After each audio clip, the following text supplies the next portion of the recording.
AP ప్రజలు నిశ్శబ్ద విప్లవం ఎలా ఉంటుందో చూపించారని మంత్రి కొల్లు రవీంద్ర అన్నారు. ప్రజా వ్యతిరేక చర్యలకు పాల్పడితే ప్రజలు ఇలాగే బుద్ధి చెబుతారని ఆయన చెప్పారు. గతానికి భిన్నంగా కూటమి పాలన ఉంటుందని అంటున్న కొల్లు రవీంద్రతో మా ప్రతినిధి శివ ఫేస్ టు ఫేస్. చంద్రబాబుతో పాటు దాదాపు 24 మంది మంత్రులు ప్రమాణ స్వీకారం చేశారు. ప్రస్తుతం మనతో మంత్రి కొల్లు రవీంద్ర ఉన్నారు. సార్ చెప్పండి, కొత్తగా మంత్రివర్గం తీసుకున్నారు, ఏ రకంగా ఫీల్ అవుతున్నారు, ఎటువంటి కార్యాచరణతో ముందుకెళ్ళబోతా ఉన్నారు? గత 5 సంవత్సరాల్లో రాష్ట్రంలో ఒక అరాచకం రాజ్యమేలారు. పూర్తిగా అన్ని వ్యవస్థని నిర్వీర్యం చేశారు, సర్వనాశనం చేశారు, దోచుకున్నారు, దాడులు చేశారు, విధ్వంసాలు సృష్టించారు. విసిగి చెందినటువంటి ప్రజలు ఇవాళ అన్ని వర్గాలు, యువత, మహిళ, రైతు అందరూ కూడా, ప్రతి ఒక్కరు కూడా, ఉద్యోగస్తులు అందరూ కూడా విరక్తి చెంది నిశ్శబ్ద విప్లవం అంటే ఎలా ఉంటుందనేది చూపించారు. దాదాపు 95% మ్యాండేట్ కూడా తెలుగుదేశం, జనసేన, భారతీయ జనతా పార్టీకి ఇచ్చారు. 175 స్థానాలకి 164 స్థానాలు గెలిపించి కేవలం 11 స్థానాలకే పరిమితం చేశారు. 151 స్థానాలు గెలిచినటువంటి జగన్మోహన్ రెడ్డికి. అంటే ప్రజాస్వామ్యంలో ప్రజలకు వ్యతిరేకంగా ఎవరు పనిచేసినా ఎలా ఉంటుందనే దానికి ఒక నిదర్శనం ఆంధ్ర రాష్ట్రం వల్ల.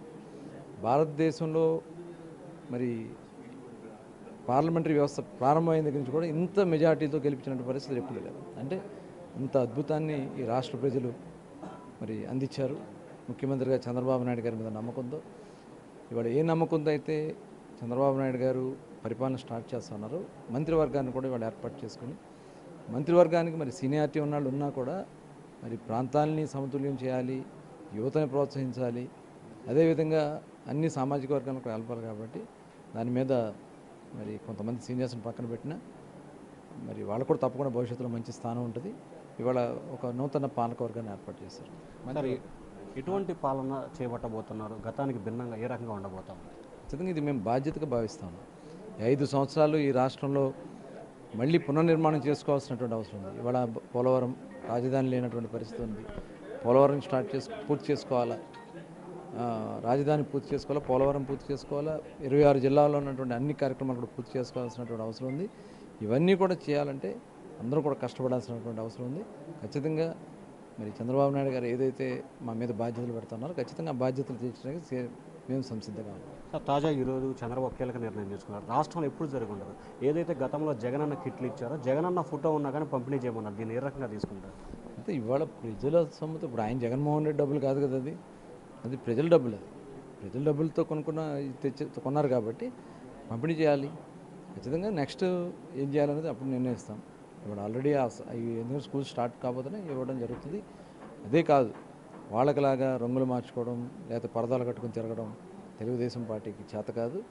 ప్రజలకు ఉన్న వాస్తవాలు చెప్తాం, ప్రజలతో కలిసి ముందుకెళ్తాం, రాష్ట్రాన్ని అభివృద్ధి పథంలో ముందు నడిపిస్తాం. సార్, ఫైనల్గా ఏ శాఖ రాబోతుంది, ఏ విధంగా వ్యవహరించబోతున్నారు? కృష్ణా జిల్లాలో చాలా సీనియర్ నేతగా ఉన్నారు. ఎంతోమంది సీనియర్లను పక్కన పెట్టి మీకు అవకాశం వచ్చింది రెండోసారి. సీనియర్స్ని పక్కన పెట్టడం కాదు, సీనియర్స్ని కూడా అందరం కలిసి మరి జిల్లా మీద చాలా బాధ్యత ఉంది. జిల్లాని చాలా అభివృద్ధి చేసుకోవాలి. ఇప్పుడు అన్ని రకాలు కూడా నష్టపోయింది కృష్ణా జిల్లా. మరి ఒక జిల్లా కాదు, రాష్ట్రం అంతా నష్టపోయింది. తప్పకుండా అంతా కూడా సమన్వయం చేసి చంద్రబాబు నాయుడు గారు ఏ బాధ్యతలు పెట్టినా ఆ బాధ్యతలు చేయడానికి మేము సిద్ధంగా ఉన్నాం. ఫైనల్గా కొడాలి నాని, పేరు నాని వీరిద్దరు కూడా మళ్ళీ మాపై దాడులు చేస్తున్నారని చెప్పి తెల్లారి నుంచే బిగిన్ చేశారు. అంటే ఎట్లా తీసుకోవాలి? నేను ఢిల్లీలో మీడియా సమావేశం పెట్టారు ఆ పార్టీ ఎంపీలు. అయితే ఈ పనికిమాలిన కార్యక్రమాలు చేశారు కదా, కిందటిసారి కూడా ఇలా చేసి వాళ్ళు అనవసరంగా రాష్ట్రాన్ని పరువు తీశారు. ఇవాళ నిన్న విజయసాయిరెడ్డి మాట్లాడతారు, మాకు 15 మంది రాజ్యసభ సభ్యులు ఉన్నారు, మేము రాష్ట్రం కోసం ఏదైనా చేస్తాం. ఏం చేస్తారు? ఇవాళ చంద్రబాబు నాయుడు గారు సమయస్ఫూర్తి, చంద్రబాబు నాయుడు గారు ఇవాళ రాష్ట్ర ప్రజలు దైవ సంకల్పం, ఇవాళ కేంద్రంలో కీలకమైనటువంటి పరిస్థితులు చంద్రబాబు నాయుడు గారు ఉన్నారు అక్కడ.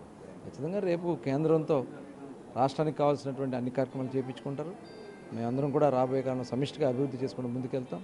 ఇవాళ బ్లాక్మెయిల్ రాజకీయాలు చేయాలంటే సాధ్యం కాదు జగన్మోహన్ రెడ్డి గారు, అది గుర్తుపెట్టుకోండి అని చెప్పి తెలియజేస్తాం. సో ఇది మొత్తం మీద పాలనాపరంగా గతానికి భిన్నంగా తమ పరిపాలన కొనసాగబోతోంది.